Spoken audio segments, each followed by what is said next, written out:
Venus is the planet of love, beauty, pleasure, attraction, peace, comfort, and values. It shows us how we love, what we find beautiful, what we enjoy, and how we relate to others. It could also show us how we attract people in abundance. It rules Taurus and Libra, so that means that it rules the second and seventh house, which revolves around money, values, and relationship. The Venus glyph or symbol is a circle above a small cross. The circle represents spirit and love, and the cross represents physical life or earth. So the symbol reminds us that love, beauty, and kindness should guide the way we view the real world. At its best, Venus is sharing, appreciation of beauty, kindness, balance, and peace. At its worst, Venus is laziness, selfish, overindulgence, and materialism. Venus expresses the principle of attraction and union. It is the part of us that wants to connect, feel love, enjoy life, and create harmony. Venus is also linked to art, music, romance, style, pleasure, and attraction, including money and resources.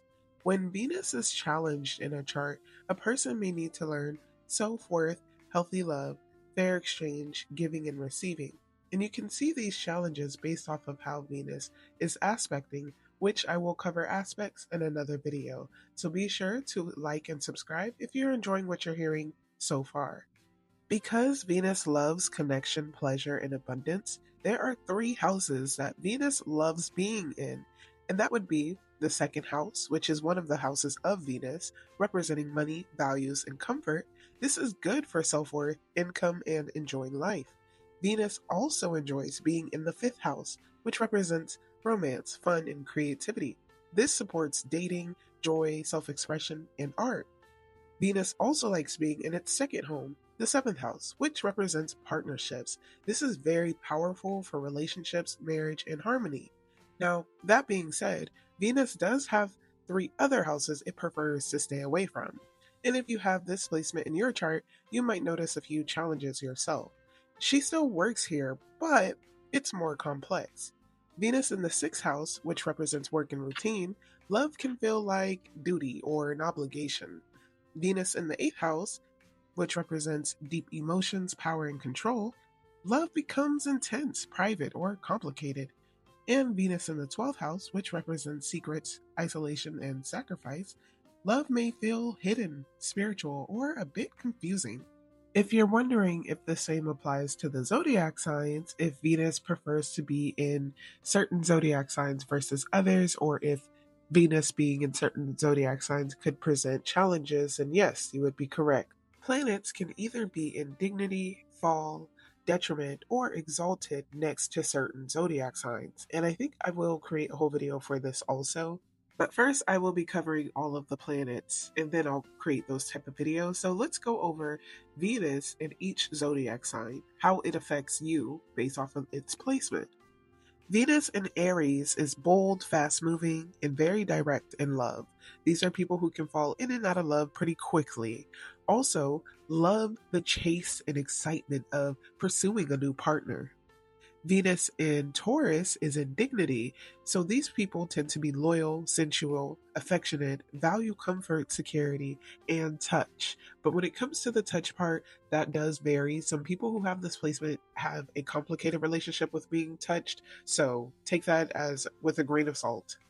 Gemini in Venus is flirty, playful, curious, and needs conversation and mental stimulation. These are the people who are turned on with words versus actions. They want you to speak poetically to them. Venus in Cancer is emotional, caring, and nurturing. These people love deeply and protect their loved ones. Venus in Leo is very romantic, expressive, and dramatic. These are the people who want the most dramatic proposals. These are the people who want to host parties and things for one-year anniversaries. They make love very exciting, but mostly because they want love to feel special. Venus in Virgo, now it is in fall when it is in Virgo. So these people do show love through help, services, and attention to detail. However, they may overthink and become a little paranoid in relationships. Venus and Libra is in dignity. They love fairness, partnerships, harmony, and connection. These are the type of people who enjoy doing things with their partner, going everywhere with their partner, and they're naturally charming. Venus and Scorpio is in detriment. So love can be intense, magnetic, transformative. It's really all or nothing with these placements. Like being in a relationship with this placement is very, very intense. You have to be on your P's and Q's, and these people tend to like to test their partners on the daily. The testing never really stops. It's hard for these people to truly trust, especially when it comes to love. Venus in Sagittarius, this is a free spirited placement, adventurous and honest in love. These are the people, if you ask them, do you love me or are you still in love with me? These are the people who will be honest with you. Or how you look in a dress. These are the people who are going to be very honest. They value growth and exploration. So if you are trying to maintain a relationship with somebody with this placement, you have to be exciting. You have to be willing to go out and just view the world, try new things. Venus in Capricorn, this can be a bit of a serious type placement, committed and responsible. They show love through support and loyalty. Venus in Aquarius, these tend to be pretty independent lovers. They like their partners, they're pretty open minded and friendly. They like to be friends with their partners, but they are very attracted to unique situations and dynamics and people. So these are the type of people who end up in relationships and you don't really understand why or how they're with the person that they're with, but it just works. Venus in Pisces is exalted. So these people tend to be compassionate, dreamy, spiritual, and have this artistic type of love. They're very empathetic and they also tend to have dreams or like psychic downloads when it comes to their relationships or partners. These are definitely the people who dream about their own pregnancies if they are a woman. But yeah, these people are very sensitive to all things in relationships. Now that you know what it means when Venus is in each zodiac sign, what does it mean when Venus is in a particular house? Let's go through houses 1 through 12 so that you have an understanding of what Venus is doing in each house and how it may be affecting you. So, if Venus is in the first house, which represents self and personality, it can influence you to be charming. Others see you as kind, pleasant, attractive, and easy to approach. Venus in the second house, which represents money and values, these people tend to have financial luck and strong self worth. They love comfort and beauty. Venus in the third house, these people typically have beautiful voices. I mean, these can be voice actors. Whenever they speak, people just listen. People want to hear these people talk all day. They're very artistic thinking and friendly in nature. Venus in the fourth house, which represents home and family, these people need a peaceful environment. Their home has to be their peace. They love being home. They love everything about home. These are the homebodies. And they have strong emotional bonds with people that they care about and are close to. Venus in the fifth house, which represents romance and creativity, attracts love pretty easily. These people tend to get married pretty early on, but I mean, to see that, you also need to look at the rest of the chart. But these people attract relationships pretty easily. They love fun, they love going out, they love art, they love dating, and these people love expressing themselves. They don't care how you feel about them, they are going to shine regardless. Venus in the sixth house, which has to do with work and daily life, can influence these people to be kind, cooperative, and helpful at work. They may blend love and services, so they could meet their partners at work. These are the people who tend to have work husbands or work wives, situations like that. Venus in the seventh house, which represents partnerships, relationships are deeply important to these people. They love love and harmony. These are the type of people to watch rom-coms, love romantic music and songs. They love everything about love. Venus in the eighth house, which represents shared energy and power, these people, in a way, love transforms them. Money or emotional bonds may feel very intense for these people. These people could gain some sort of inheritance from a marriage also or marry wealthy. Venus in the ninth house, which represents travel, beliefs, and growth, benefit through travel. People with this placement can excel in teaching or learning.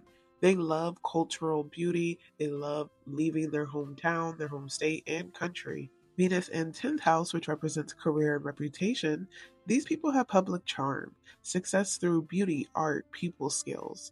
These are the type of people who can negotiate with their charm alone. Venus in the 11th house, which has to do with friends and community, support comes from friendships. They attract a lot of allies and social opportunities. Their networking is not only their charm, but also with skill. A lot of times people like helping these people progress, and they usually have a lot of connections everywhere. Venus in 12th house, which represents inner world and secrets, these people tend to be pretty private or spiritual when it comes to their love life. These people want a deep partner who gets them on every level. They have strong compassion, but they need boundaries. A lot of people with this placement tend to let their partners kind of run all over them, control them. They have to set their own boundaries to have a healthy love life. A strong Venus doesn't mean romance is perfect or that you are certainly going to get married. It means you are here to learn and express your love in a meaningful way.